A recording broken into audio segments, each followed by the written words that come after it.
This is our cheap project LS7, which has really bad crazing on the wings, pretty bad crazing on the elevator, and terrible wiring. But we don't have time to fix any of that because in just 3 weeks' time, Jake is going to be flying it at the Club Class Nationals, and we want to keep him safe. So in this video, we're following the see and be seen principle and prioritizing upgrading the FLARM and fitting a canopy flasher. In the early 2000s, mid-air collisions at gliding competitions were common, and many were fatal.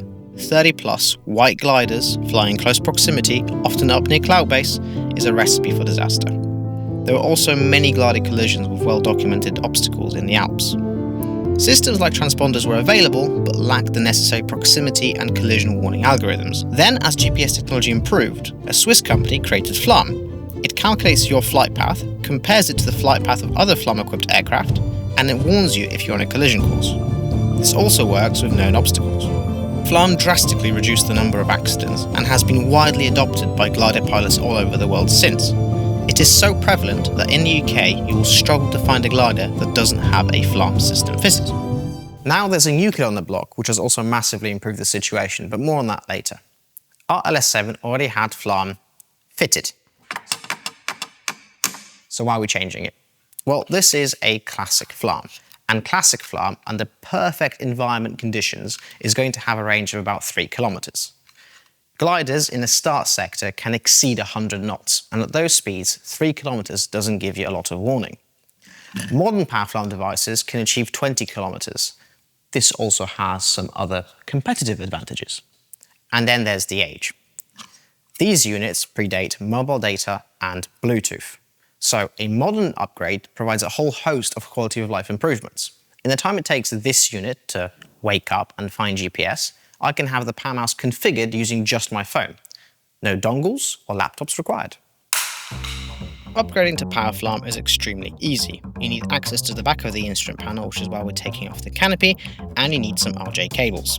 In our setup, we're connecting an SX Hawk, an LED Plus display, and of course the Power Mouse Plus. To avoid any declaration issues, we're using an LX-Nav splitter.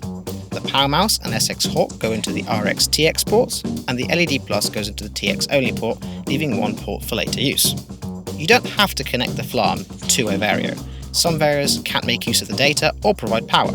So for a standalone installation, there is a dedicated power cable, but you do not use it if your FLARM is getting power from a Vario. Then it's just a case of connecting the antennas. We already mounted our antennas off camera.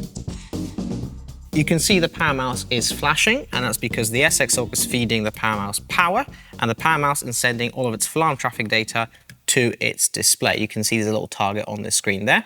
Then the SX Hawk is sending that same FLARM traffic data via Bluetooth to the UDN, and you can see there's the little target on the UDN. Now that Jay can see FLARM traffic on 3 different displays, let's make sure that he can be seen as well.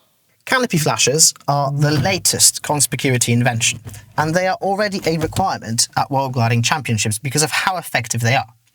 The trouble with FLARM is it warns you here about a threat out there, and when you look out there, you may spot a different glider to the one that's the immediate threat.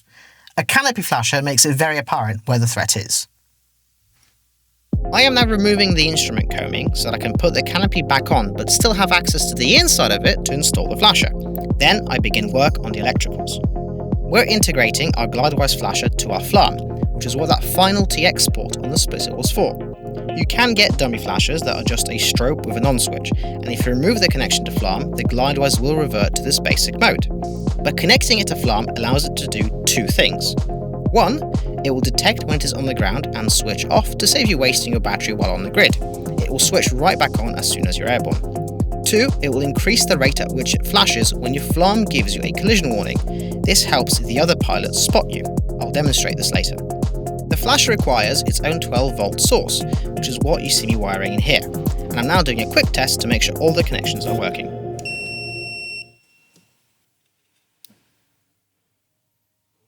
And it's all good. Even with the integration, a flasher must have a power switch, which is what I'm installing now. This is to allow you to turn the flasher off in cases where it might be disruptive or blinding, for example with cloud flying. The great thing about flashers is that they don't require the other pilot to have any special equipment to detect them. So this helps mitigate some of the risk from traffic which is not FLARM equipped, like GA powered traffic. If you feel like you're learning from these videos, then you may also appreciate our soaring coaching series with GDL on Patreon. Check it out using the link below. The canopy is going back on, and now it's time for the hardest part of the install, finding the centre of the glider. I'm using some string tied to the top of the boom and stuck to the nose of the glider. Older gliders, like this LS7, aren't symmetrical, so this still requires a bit of fettling to get a good line of best fit. You can see me walking around to get a good look at it from various angles. Once I'm happy, I stick the flasher on, and while I'm there I decide to replace that wonky yaw string that was bugging Jake. It's a new day, but the installation is pretty much complete. There is some work going on in the workshop right now. Now, the flasher is turned on, so is the panel, but as you can see it's not flashing. That's because it detected through the FLARM that it's on the ground, not moving. If I simulate an incident, now it will think that the glider is moving. And it's not thinking that. Why is it not thinking that? I know it is thinking that. And of course now it's not working. Oh, you know what would help? Turning it on. That will do it. But if I do that, it actually works now. Right now, the flasher is on, and so is the panel, and you can see it's not flashing because from the FLARM, it detects that it's on the ground and it's not wasting battery. If I simulate an incident, it should now go into flight mode, which it is, so it's flashing normally. And as the plane gets closer, it's going to start flashing faster. And the FLARM is going to start going off as well. There's the FLARM, there's the flashing. So if you can't see that, nothing's going to help you. And now the FLARM is very angry.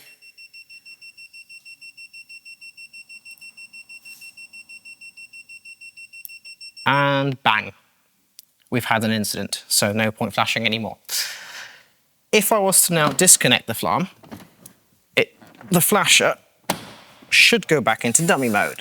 So let's disconnect it. And now it hasn't got any communication with the FLARM, so it should go back into dummy mode. And now it's going to keep flashing for as long as it's got power. So if I turn it off, no longer flashing, and if I turn it back on, it flashes again. Right, all that's left to do is all that cleanup and to put the combing back on. We jettisoned the canopy one more time, and now it's time to do a little bit of cable management, making sure all the loose ends are tied up. Then the flasher cable gets tidied away, and the combing can finally go back into its original place. Once that's done, Colin helps me put the canopy back on for the final time.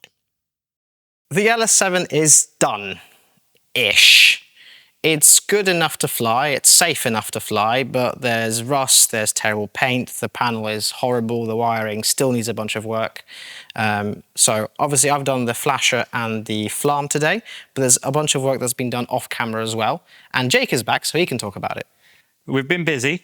I've put the rudder pedal spacers in, so they're going to be a lot more comfortable for me now.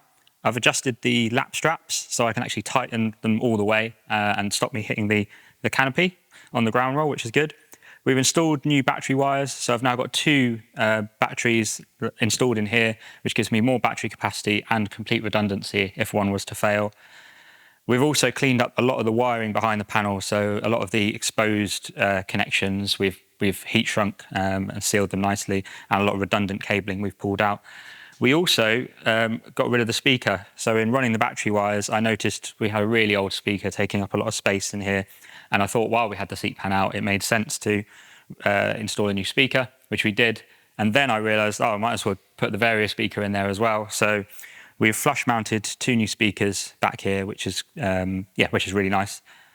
But we're not finished. In the winter, we're going to do a full panel rebuild on this, and we'll try and get the latest and greatest equipment in it. So yeah, we'll get it to full Navboys spec later this year. And now that the glider is as ready as it can be, what comes next? Now the glider's ready, it's time for me to get myself ready. So I need to take this thing flying. The weather's been really good in the UK recently, and the forecast for this weekend and next week is looking terrible. So I'm just going to try and do as many circuits as I can and be confident that I can land this thing accurately. And yeah, then I just need some weather. At the start of this video, I said in 3 weeks' time, Jake is going to fly the club class. How many weeks have you got now to get ready? Yeah, now it's 1 week. So yeah, not long, but we'll get there. Yeah, looking forward to it. Awesome. Well, like, subscribe, and let us know what you'd like to see done to this LS7. We'll see you in the next one. Cheers.